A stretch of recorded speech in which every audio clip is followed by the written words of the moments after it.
Nathan Carter stared at the phone screen, the text message burning into his skull like a brand. "Tell your husband we're leaving tonight. He deserves to know." It was from Alec Montreux, his best friend since college, godfather to his children, the man he had once trusted with his life. Nathan's hands trembled, but not with surprise. For months, he had known about Alec and Isla. The late-night whispers, the secret weekend influencer retreats, the careful way Isla wiped her lipstick off Alec's collar when she came home. But it was one thing to know you were being betrayed. It was another to have it thrown in your face. He looked across the living room. There was Isla, laughing on the phone, barefoot in her silk robe, sipping champagne, planning her exit from the life they built, from the man who sacrificed his soul to protect her. Nathan realized in that moment, she wasn't just leaving him. She was erasing him. That was the night Nathan stopped being the quiet husband in the background. That was the night everything changed. Before we dive into today's story, take a moment to share where you're watching from. We love seeing how our stories bring people together from every corner of the world. Your thoughts and comments are what make this community so special, and we're truly grateful to have you here. If you haven't already, don't forget to hit that subscribe button and turn on notifications so you never miss a new story filled with drama, resilience, and unexpected twists. Now settle in, get comfortable, and maybe grab your favorite drink because this is a tale you won't want to miss. Let's get started. Nathan Carter's fingers hovered over the touchpad, eyes locked on the merger document glowing against the darkened office. His reflection stared back faintly from the glossy surface, tailored navy suit, loosened tie, neatly parted dark hair, all the marks of a man polished to perfection. Yet beneath it, his chest burned, heavy with the ache of a life splitting quietly at the seams. He shouldn't have still been here at Hudson Tower this late on a Friday night. His children, Tomas and Vera, were probably asleep by now, the bedtime stories read by their nanny, their soft questions about "where's Daddy" left hanging in the air. And upstairs, in the penthouse they called home, Isla Carter, his wife, his partner of 10 years, was no doubt curled on their velvet couch in her silk robe, laughing on the phone with Alec Montreux. Nathan's gut twisted. He knew. He had known for months. The affair wasn't some sudden discovery. It was a slow, creeping rot. The missed dinner reservations, the business trips that lined up just a little too neatly. The cold way Isla now looked through him, past him, as if he were a shadow standing in her way. The final blow had been a careless text Nathan wasn't supposed to see, from Alec, his best friend, the man who had stood beside him at his wedding, the man he once trusted with his life. "Tell your husband we're leaving tonight. He deserves to know."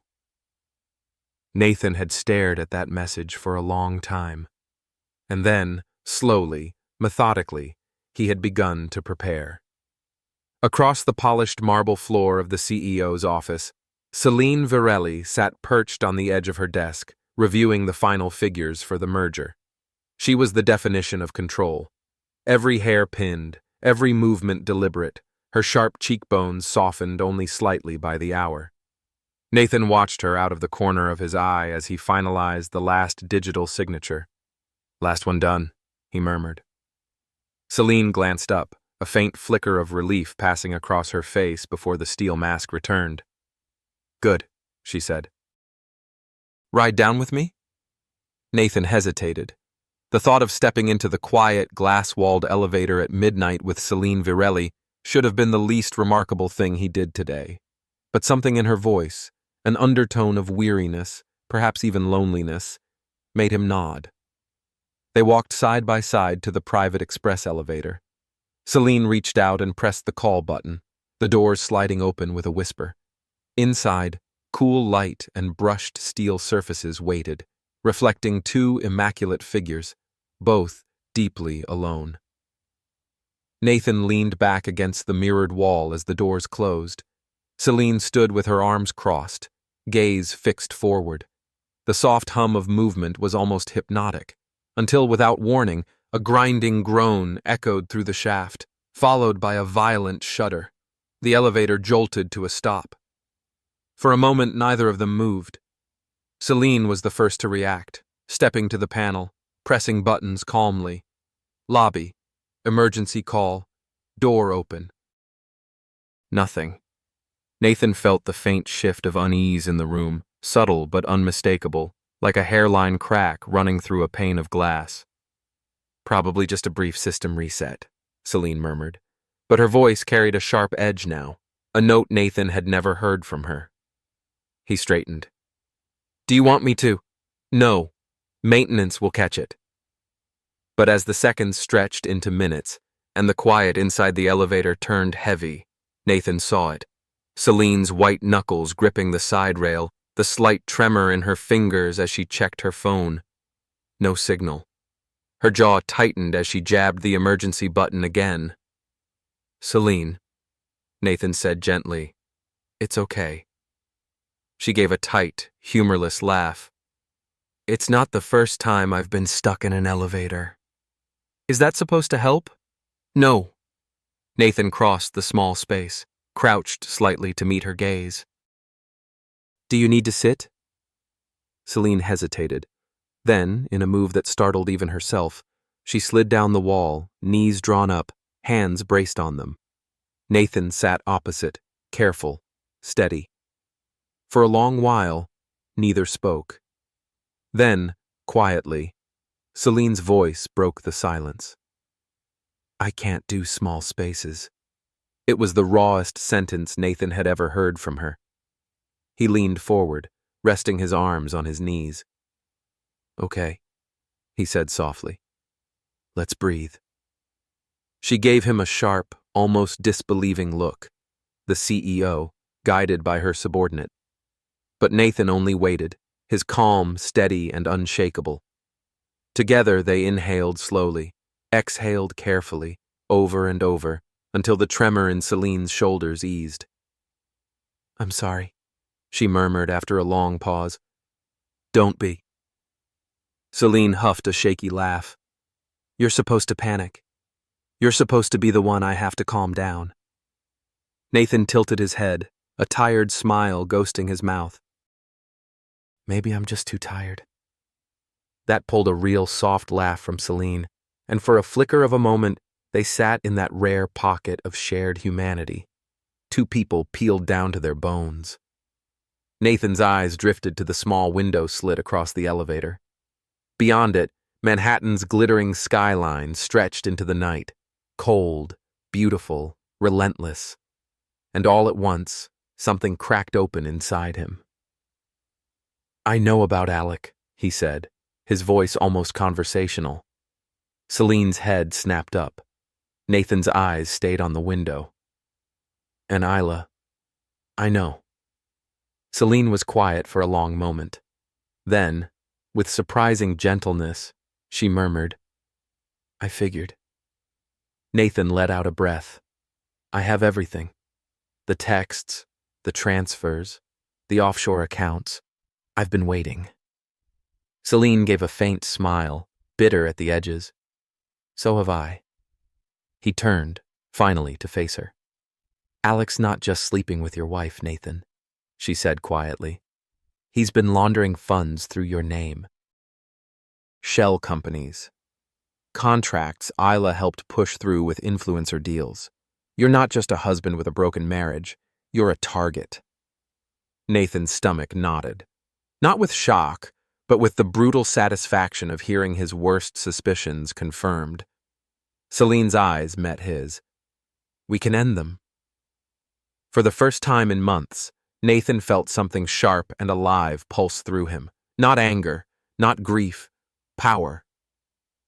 As the minutes ticked by and the elevator remained still, they sat in a suspended world between floors, between the lives they were about to destroy and the new ones they were about to claim.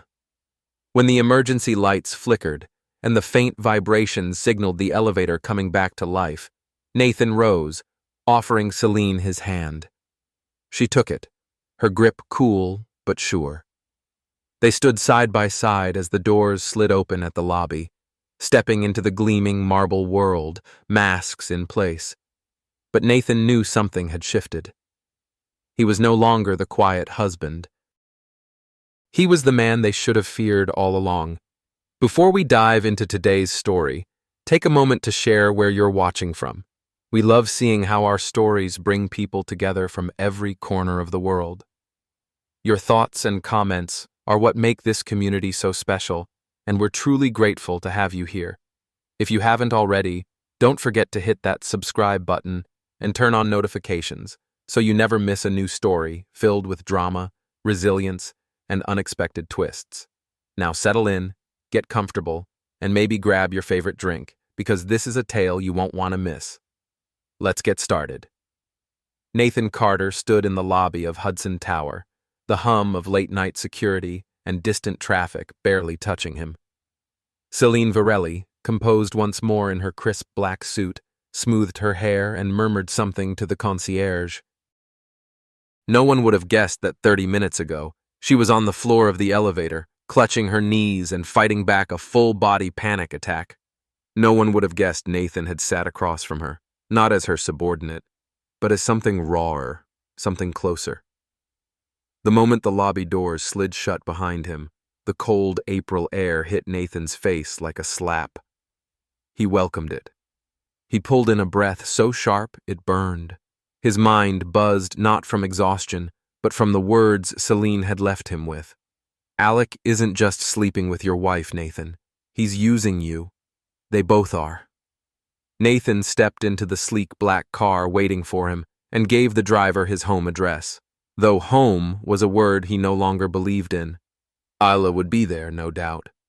Maybe she would be sprawled on the couch, glass of wine in hand, glowing from the warm light of her phone.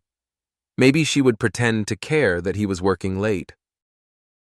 Or maybe, as she had done for months, she would let the silence between them speak loudest.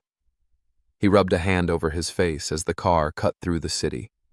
His mind unspooled moments like film clips.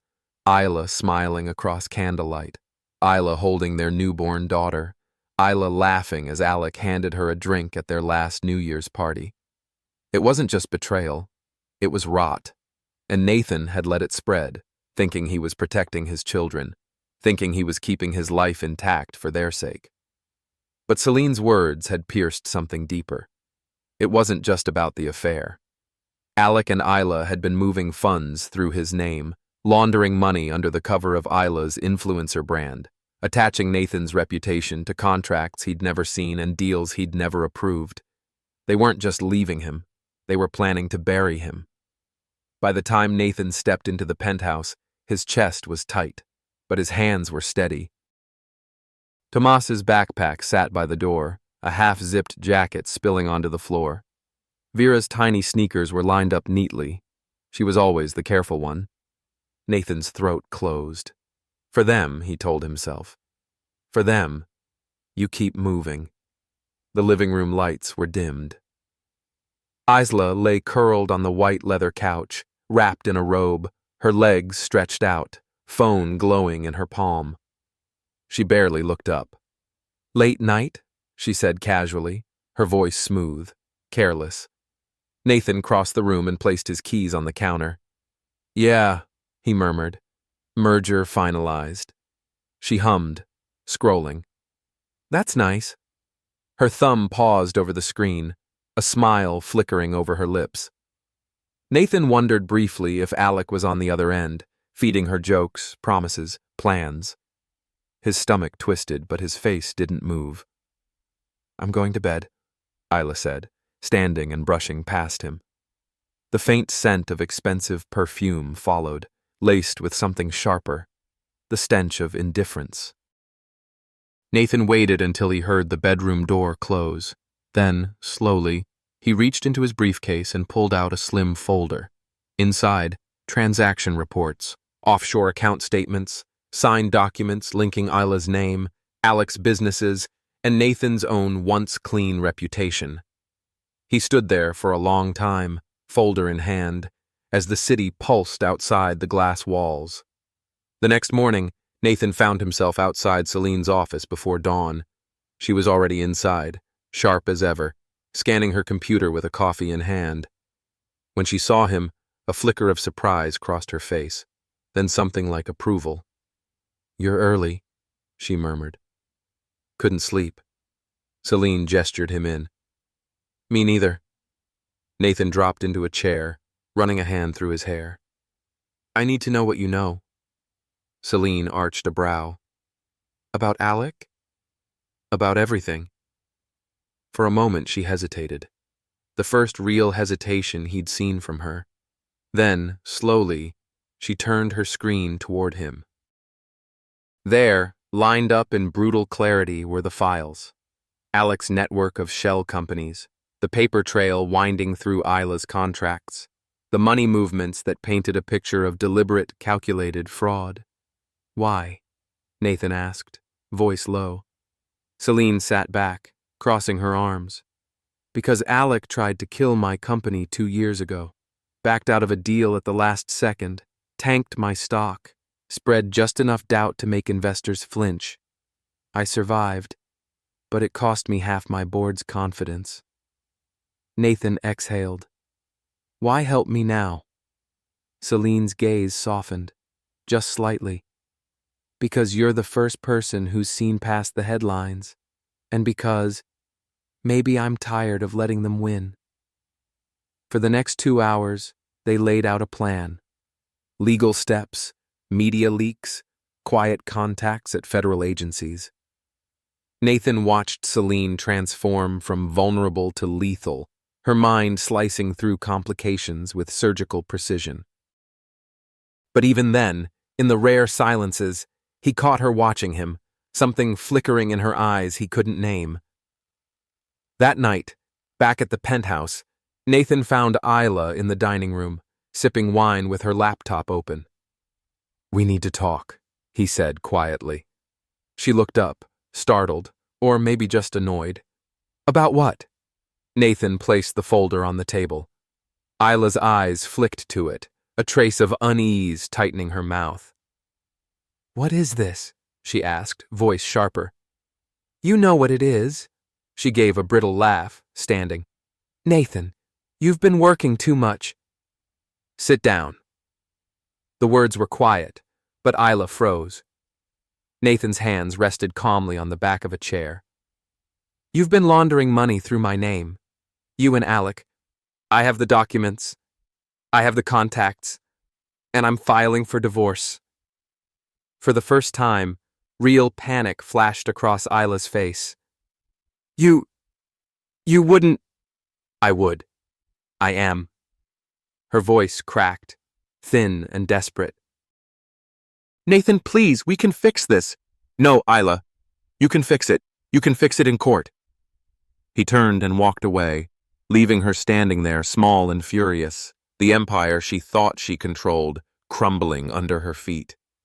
That night, alone in his room, Nathan stared at the ceiling, his thoughts a storm. He had taken the first step, but the road ahead was long. The custody battle, the public fallout, the exposure of Alec's empire. It all waited. But for the first time in months, Nathan felt something that almost tasted like clarity. Down the hall, Tomas murmured in his sleep. Vera's nightlight cast a soft glow. Nathan sat up, rubbing his face. For them, he told himself again. For them, he would finish this. The next day at the office, Celine stood by the window, arms folded as she watched the city come alive. Nathan joined her, their reflections merging in the glass. "You're sure about this?" she asked quietly. "Yes." Celine turned, her expression softening for just a heartbeat. "Then let's burn them down." Nathan nodded, feeling the weight in his chest loosen just slightly. Together, they stepped away from the window, 2 quiet storms about to unleash everything they'd held back. And outside, the city kept moving, unaware that its power players were about to fall. Nathan Carter stood in his children's doorway, watching Tomas and Vera sleep. Their faces were soft with the peace only kids could hold. their little chests rising and falling in a rhythm that seemed both fragile and indestructible. Vera clutched a stuffed fox under her chin. Tomas had one hand flung across the bed, his mouth slightly open, soft snores escaping. Nathan's throat tightened. He reached down, gently pulling Tomas's blanket over his shoulder, then brushed a stray curl from Vera's forehead. It was a quiet moment, but under Nathan's skin, something pulsed like a drum. Not anxiety, not guilt. Purpose. Down the hall, the bedroom lights glowed under the crack of the door. Isla was still awake. Nathan walked softly, closing the children's door behind him, and moved down the hallway lined with curated family photos, pictures Isla had insisted they stage, family portraits in matching white linen, smiles stretched just a little too tight, perfect lighting, perfect angles, nothing real. He paused at the bedroom door, hand resting on the cool brass handle. Inside, Isla sat on the edge of the bed, phone in hand, her long legs crossed, robe falling just slightly off her shoulder. The glow of her screen lit her face in soft gold. She was texting, her mouth curved in the faintest smile. Nathan stepped inside. "Who's that?" His voice was calm. Isla's head jerked up. For a second, something flashed across her face, startle, irritation, calculation. "What?" "On your phone." "Jesus, Nathan, are you serious?" She let out a breathy laugh, shaking her head. "You've been acting like a paranoid old man for months." He stepped closer. And yet, here we are. Isla stood, cinching her robe tighter, her eyes flashing. "I'm not doing this with you tonight." But Nathan wasn't raising his voice. He wasn't pacing or shaking or pleading. He was still. "I filed the papers today." That stopped her. Her lips parted, but no sound came. "Divorce," Nathan said, his voice measured. "Custody. Financial separation. I have everything lined up." She stared at him. For a moment, he saw the woman he married.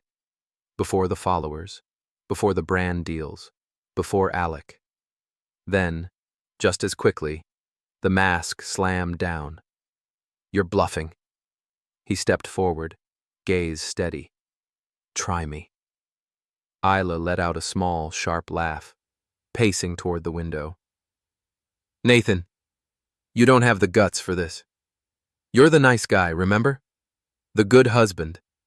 You're going to blow up your career, your reputation, for what? Some moral win?" "I'm not the one who's going to blow up," Nathan said quietly. That hit. Her shoulders stiffened. She turned back, eyes narrowing. "You think you can win custody? You think anyone's going to believe you over me? I am the face of our family. I am the public voice. You're nothing but—" "I'm their father," Nathan interrupted, voice like steel. "And you—" He took a step closer. "You're about to be exposed as a criminal." Isla's face went pale. Nathan held her gaze, the weight of every sleepless night, every forced smile, every quiet humiliation burning under his skin. "You didn't just betray me, Isla. You involved me. You put our children at risk. And now, you're going to watch everything you built fall apart." For the first time, Isla stumbled back a step, her eyes flickering, not with rage, but with something close to fear. The next morning, Nathan sat across from Celine Varelli in her glass-walled office. Sunlight poured through the floor-to-ceiling windows, casting cold light across the sleek table where 2 cups of untouched coffee steamed. Celine tapped a pen lightly against her thumb, her sharp green eyes fixed on the screen in front of them. "Isla called Alec last night," Celine murmured. Nathan's jaw clenched. "What did he say?" "She's scared." Celine glanced at him. "He's angry." Nathan exhaled slowly, leaning back in the chair. "Good." They had spent the last week building a meticulous strategy. Celine's legal team had unearthed a labyrinth of Alec's offshore accounts, false contracts, and investor fraud. Nathan had provided the evidence on Isla's side: transactions, correspondence, the influencer brand deals that had been rerouted into Alec's companies. It was a double trap, financial and personal. Celine leaned forward, folding her hands under her chin. "You know, once we leak this, it's all out war." Nathan met her gaze, calm. "I know." For a long moment, neither of them spoke. "You're different," Celine said softly, almost to herself. "When I first met you, you were the quiet one. Now." She gave a small, almost sad smile. "Now, you remind me of myself." Nathan looked at her, something unspoken passing between them.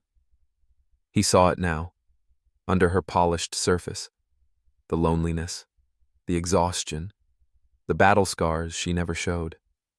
For months, he had seen her as unreachable, untouchable. But here, across this table, he saw the truth. They weren't that different. That night, Isla and Alec met at a private penthouse in Tribeca. Nathan knew this because Celine had arranged it. From across the street, a discreet private investigator, one of Celine's trusted people, watched as Isla arrived, draped in a cream coat, sunglasses pushed up into her hair, her mouth set in a tight, anxious line. Alec opened the door, pulling her inside roughly. Inside, they fought. Alec was pacing, voice low but furious. Isla snapped back, defensive, terrified. The PI captured photos through the tinted windows, Alec waving documents, Isla pressing her hands to her face.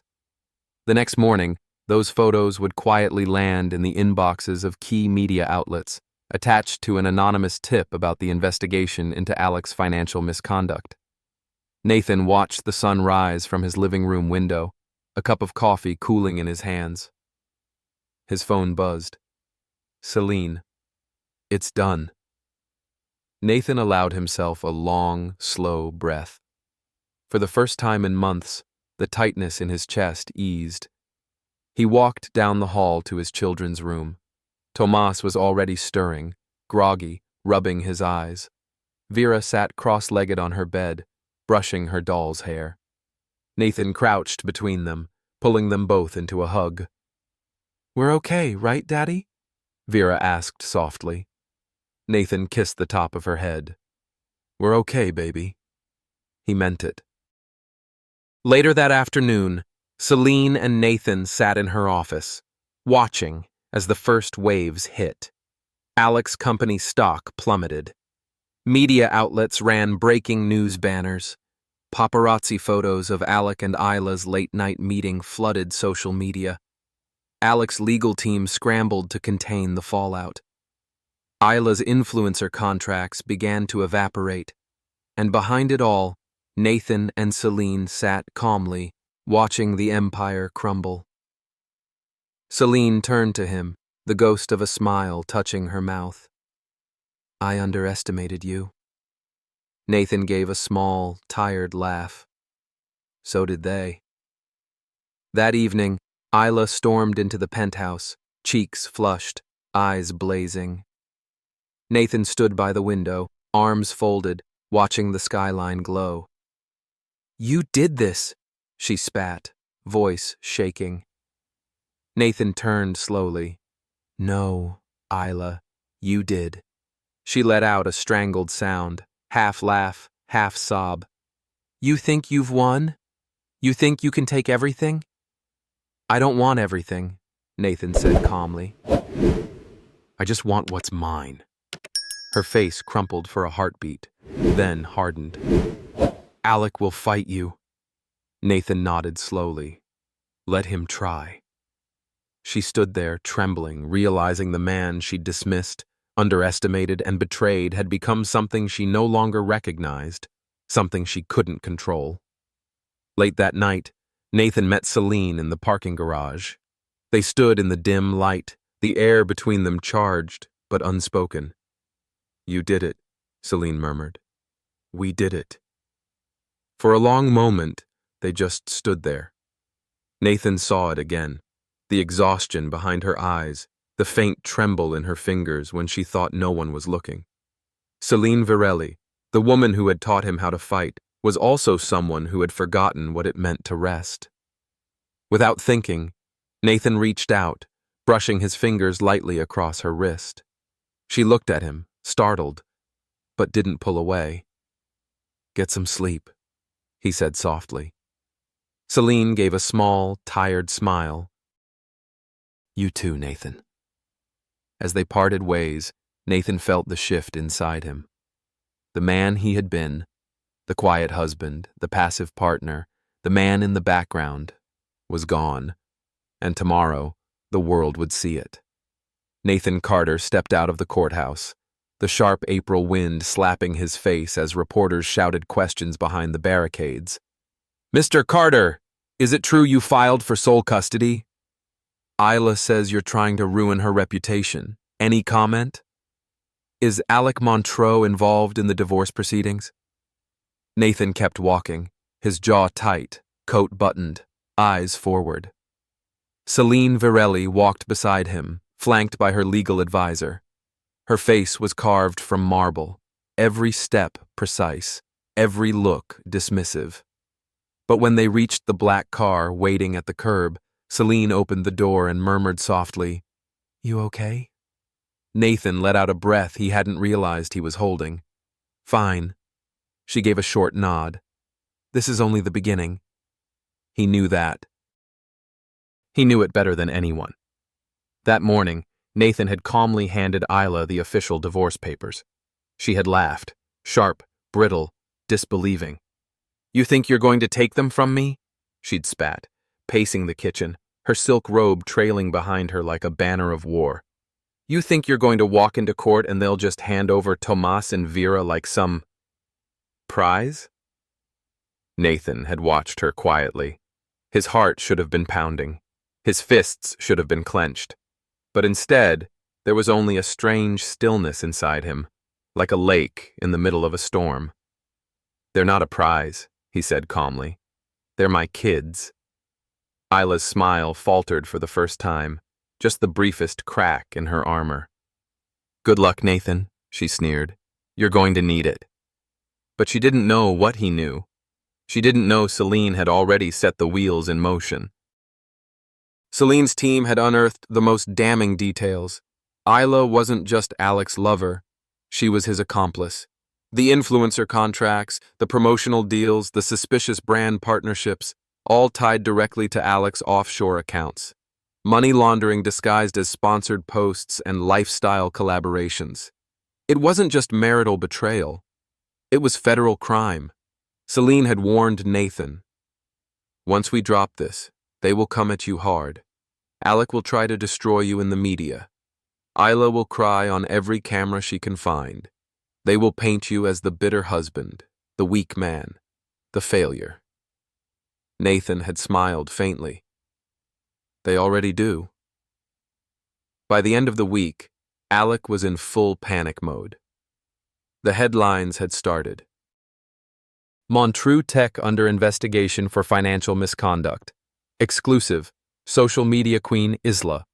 Carter linked to corporate fraud, divorce battle, explodes. Millionaire couple faces legal firestorm. Nathan watched the coverage from Celine's office, coffee in hand, exhaustion curling at the edge of his bones. Celine sat across from him, her legs crossed, laptop open, phone buzzing constantly. "They're cornered," she said softly. "Alec's board is bailing. His investors are freezing accounts." Nathan's mouth tightened. "And Isla?" Celine hesitated, then gave him a look he hadn't seen before. Sympathy. "She's losing brand deals by the hour." Across town, Isla sat in the marble bathroom of the penthouse, mascara streaked down her cheeks, her phone blowing up with texts. Alec's name flashed on the screen again. "Answer me!" She threw the phone across the counter, her chest heaving.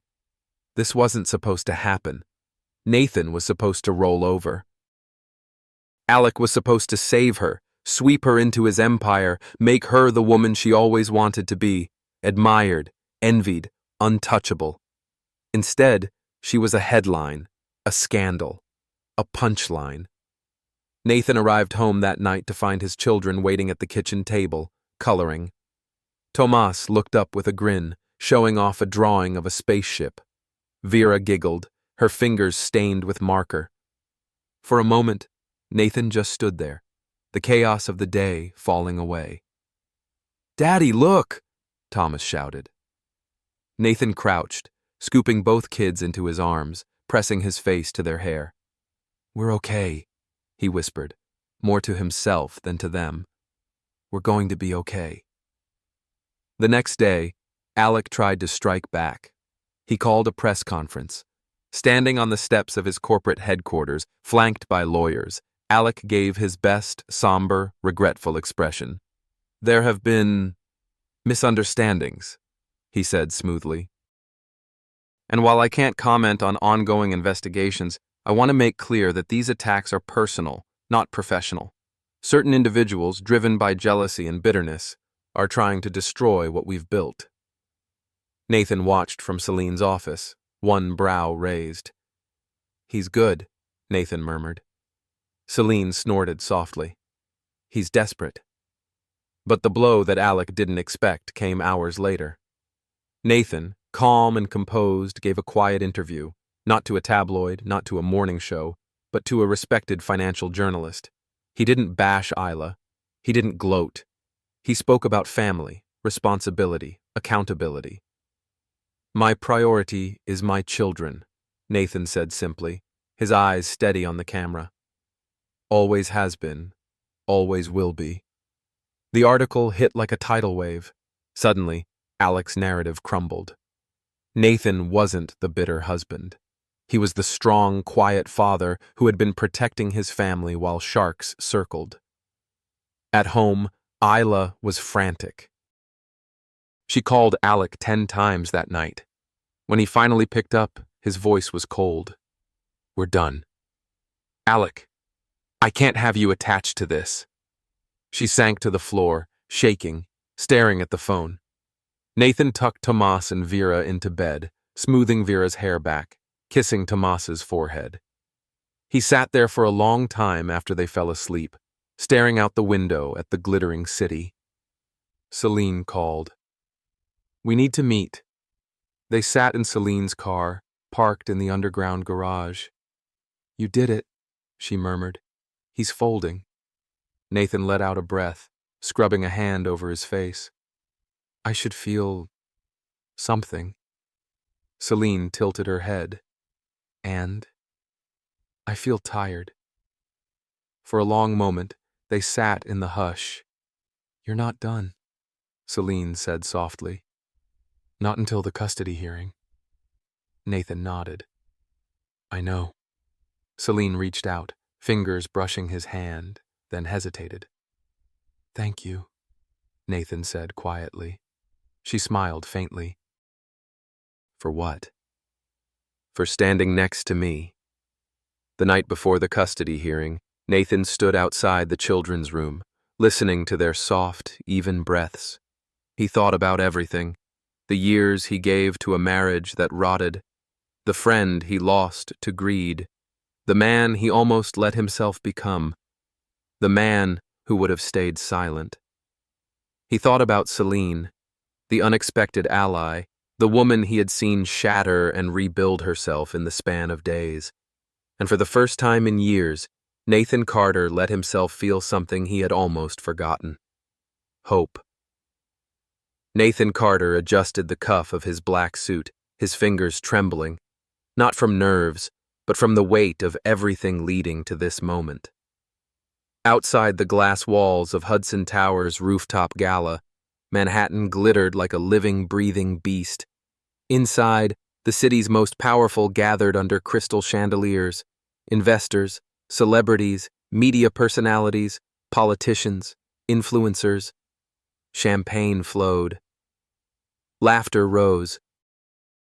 Deals were made in whispers over cocktails, but Nathan wasn't here for any of that. Tonight was the night the lies would shatter.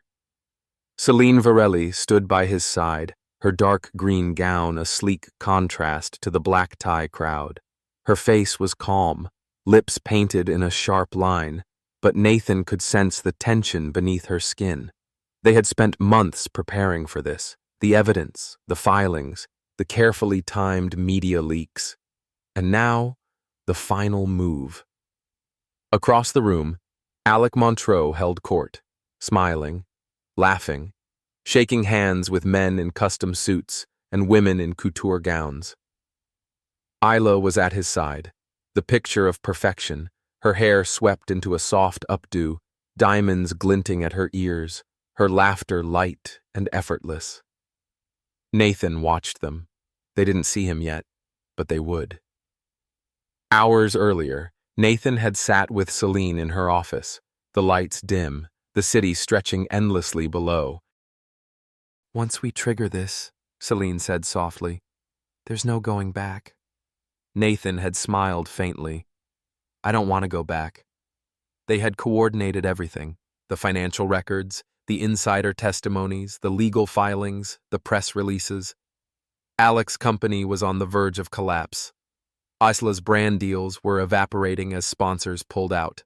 Federal investigators were waiting in the wings. The gala was the final stage, not for negotiations, but for detonation. As Nathan moved through the crowd, he caught fragments of conversation. "Did you hear about the Montreux investigation?" "Rumors, I think. Alec's too smart for that."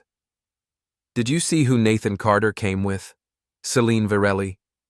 "That's unexpected." Nathan felt the eyes on him, the murmurs trailing in his wake. For years, he had been the man in the background, dependable, quiet, married to Isla, best friend to Alec. People had pitied him, dismissed him, underestimated him. They wouldn't anymore. He reached the center of the room just as the first news alert hit the phones. A ripple ran through the crowd as people pulled out devices, eyes widening. Breaking. Federal investigation into Montreux Tech expands. Insider trading, money laundering, fraud. Across the ballroom, Alec's smile faltered. Isla glanced at her phone, her face draining of color. Nathan stood still, hands calmly folded in front of him, watching. Alec pushed through the crowd, trying to hold his composure. "Nathan," he said smoothly when they were face to face. "Didn't expect to see you here." Nathan tilted his head slightly, a polite, almost amused smile tugging at his lips. "Really? I think you did." For a moment, Alec's mask cracked, just for a heartbeat. His jaw tightened, his eyes sharpened, but then he laughed, clapping Nathan on the shoulder. "Come on, man. We're friends. We can talk about this." Nathan's smile didn't waver. "We were friends." Isla appeared at Alec's side, her voice low and urgent. "Nathan, please, can we—" But Nathan's gaze cut through her like glass. She froze. He turned slightly, glancing at Celine. "Is it time?" Celine's lips curved in a razor-sharp smile. "It's time." Within minutes, uniformed agents slipped quietly into the room. The whispers turned into a hum, then into an unmistakable shift of energy. Nathan watched Alec pale as a hand settled on his arm. "We need to speak with you, Mr. Montreux." Isla let out a strangled sound, grabbing at Alec's sleeve. "Stay calm," Alec muttered, eyes darting. "It's fine. It's fine." But it wasn't. Alec was led from the room, cameras already snapping, reporters already surging. Isla stood frozen, trembling, as the crowd shifted away from her like a retreating tide. Nathan exhaled slowly, the weight in his chest lifting, not all at once, but enough to let him breathe. He turned, catching Celine's eye across the room. For a moment, neither of them moved. Then she dipped her head slightly, a private signal between two people who had been to war and survived. An hour later, Nathan walked through his front door, loosening his tie. The penthouse was quiet. He found Thomas asleep on the couch, Vera curled under his arm, the TV still playing softly in the background. Nathan crouched, gently lifting Vera, then Tomas, carrying them to their beds. He tucked them in carefully, brushing back hair, smoothing blankets. When he straightened, Isla was standing in the hallway. Her eyes were swollen, her makeup smudged, her arms folded tightly over her chest. "You think this is over?" she whispered. Nathan looked at her for a long moment. "I know it is." She let out a shaky laugh, half broken, half bitter. "You're not the man I married." Nathan smiled faintly. "No," he murmured. "I'm not." He turned, walking away, leaving her standing in the dim light. Later that night, Nathan met Celine on the rooftop. The city stretched around them, endless, glittering, indifferent. "I should feel victorious," Nathan murmured, hands in his pockets. Celine glanced at him, her hair loose, her face softer without the usual layers of power. "But I just feel tired," she smiled faintly. "That's how you know you're human." They stood in silence, side by side, two people who had dismantled an empire and were left, not with fireworks, but with the quiet ache of survival. As Nathan drove home, the streets slid past in a blur. He thought of Alec, handcuffed, furious. He thought of Isla, stranded, reputation in shreds. He thought of Tomas and Vera, safe, sleeping. And he thought of Celine, the woman who had stood beside him, not as his boss, not as his partner in revenge, but as the one person who had seen him, truly seen him, through it all. For the first time in years, Nathan Carter felt free, not victorious, not triumphant, just free. Nathan Carter stood in the doorway of his daughter's bedroom, watching Vera sleep. Her tiny form was curled into a soft ball beneath a lavender blanket, thumb tucked near her cheek, the nightlight casting pale shapes on the wall. Down the hall, Tomas stirred in his room, murmuring in his sleep, and Nathan exhaled slowly, his chest tight with a cocktail of exhaustion and something deeper, something unnameable. The war was over. Alec Montreux was under federal investigation, his empire collapsing as investors fled, clients withdrew, and headlines devoured his reputation like fire through dry grass. Isla was silent now. No more tantrums, no more threats, no more rehearsed charm. After the gala, after the public arrest, she'd been whisked into the arms of high-priced attorneys, but the world had already turned its back. Nathan had won. The divorce was in motion. Custody was secure. His children were safe. So why, standing here in the quiet of his home, did his chest feel hollow? The next morning, Nathan sat across from Celine Varelli at a small coffee shop downtown. It was the first time they had met somewhere that wasn't an office, a courtroom, or a battlefield. She wore a simple black coat, hair tied back, no makeup. She looked tired, not in the brittle, stretched thin way of a CEO under siege, but in the soft, human way of someone letting herself stop for the first time in years. Nathan stirred his coffee absently, eyes on the table. "I should be relieved," he murmured. Celine watched him carefully, fingers wrapped around her cup. "But you're not." He shook his head, a faint, almost self-mocking smile on his face. "I'm untethered." Celine exhaled through her nose, a flicker of recognition crossing her face. "I know that feeling." Their eyes met across the table, and for a moment, neither of them spoke. They had fought so hard, maneuvered so ruthlessly, exposed every lie and betrayal. And now, there was just the quiet, the after. Later that day, Nathan walked through his penthouse, room by room, alone. He paused in the master bedroom, the place he and Isla had once shared, now stripped of her perfumes, her silk robes, the curated pieces she'd collected for the Instagram perfect life she craved. He reached for a framed photo on the dresser, one of the early ones, back when they were newly married, before the kids, before the cracks, before the public version of their marriage consumed the real one. His thumb hovered over the glass, then he set it down carefully, face down. Celine called that evening. "Can you meet me?" Nathan hesitated for a moment, then said quietly, "Yeah." They met on the rooftop of Celine's building, the city glittering far below. She stood near the edge, arms wrapped around herself, the sharp wind lifting strands of her dark hair. Nathan approached slowly, hands in his coat pockets. "I didn't think you'd call," he said softly. Celine gave a small, tired smile. "I wasn't going to." She hesitated, then added, "But I didn't want to sit alone tonight." Nathan exhaled, the tension in his chest loosening a little. They stood side by side, looking out over Manhattan. The noise was distant here, the rush and hunger of the city reduced to a faint hum. "You know," Celine said after a long silence, "people think winning feels like a finish line." Her voice was low, almost thoughtful. "Like the end of the movie, the big music swelling. But it's not. It's quiet." Nathan let out a dry laugh. "Yeah."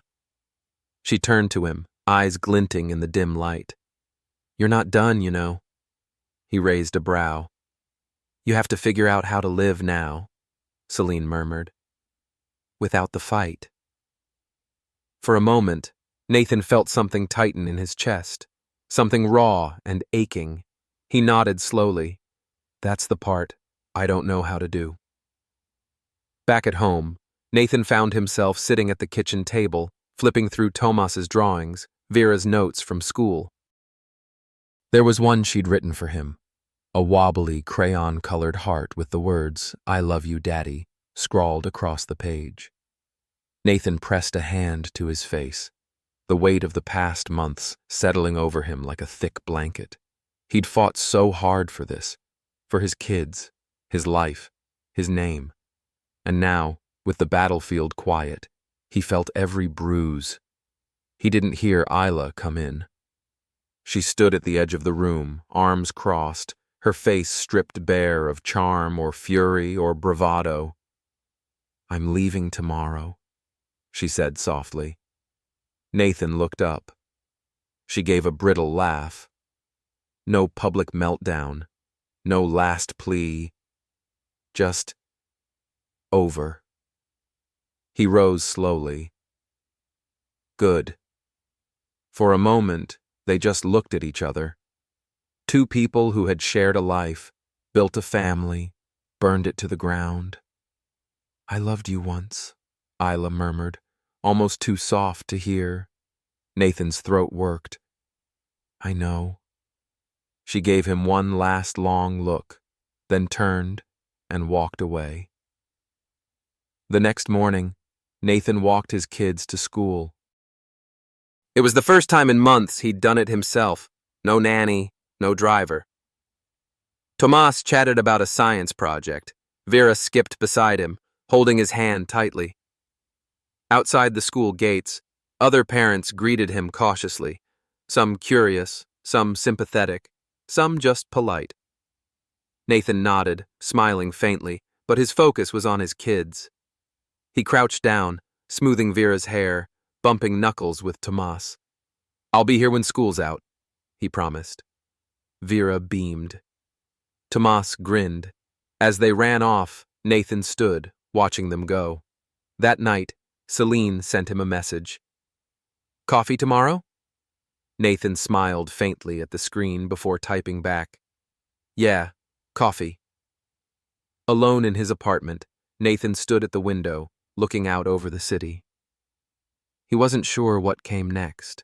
He wasn't sure who he was without Isla, without Alec, without the battle that had consumed his life. But for the first time in years, he felt something like space opening up in his chest. Not triumph. Not revenge. Possibility.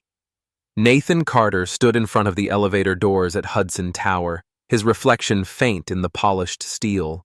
It was late, well past midnight, and the building was almost silent except for the low hum of electricity and the occasional echo of a distant door closing. Beside him, Celine Varelli waited, her hands tucked into the pockets of her black coat, her hair pulled back in a simple knot. No designer gown, no CEO mask, no boardroom presence, just Celine. Nathan reached out, pressed the elevator button, and when the doors slid open, they stepped inside. Neither spoke. They stood in the same elevator where, months earlier, the cracks had first appeared, where Celine had confessed a fear no one knew she carried, and Nathan had admitted to the private collapse of his marriage, his identity, his life, where an alliance had formed, not just professional, but deeply, quietly personal. Celine leaned back against the mirrored wall, exhaling softly. "Do you ever think about that night?" she asked. Nathan smiled faintly. "Sometimes." She glanced at him, a small, almost shy smile pulling at the corner of her mouth. "I do." For a moment, silence stretched between them. But it wasn't heavy. It was calm. Nathan stepped forward, and without thinking too hard, pressed the emergency stop button. The elevator jolted gently to a halt. Celine's eyes widened, surprise flickering across her face, then soft amusement. "What are you doing?" He gave a quiet laugh. "Remembering." She let out a slow breath, the tension in her shoulders loosening. "Feels different this time," Celine murmured. Nathan nodded. "Yeah. We're not trapped." Earlier that day, Nathan had walked his children home from school, their little hands tucked into his. Tomas had chattered about a soccer game. Vera had hummed under her breath, skipping along the sidewalk. Nathan had smiled, really smiled, the kind that reached his eyes, the kind that had been gone for too long. He had come home to an apartment that no longer felt haunted. No Isla, no staged photos, no luxury accessories meant for public display. Just a father, his children, and the quiet, real messiness of their lives. Backpacks by the door, shoes kicked off in a heap, homework papers on the table. That night, after dinner, Nathan had stood by the window, watching the city glow below. His phone buzzed. "Celine. Coffee?" He'd typed back, "Meet me." Now, in the elevator, Nathan turned to Celine, studying her face.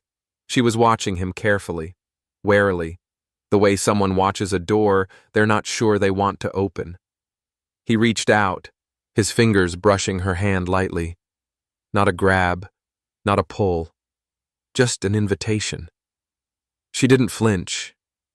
Instead, she laced her fingers through his, exhaling a quiet, shaky laugh.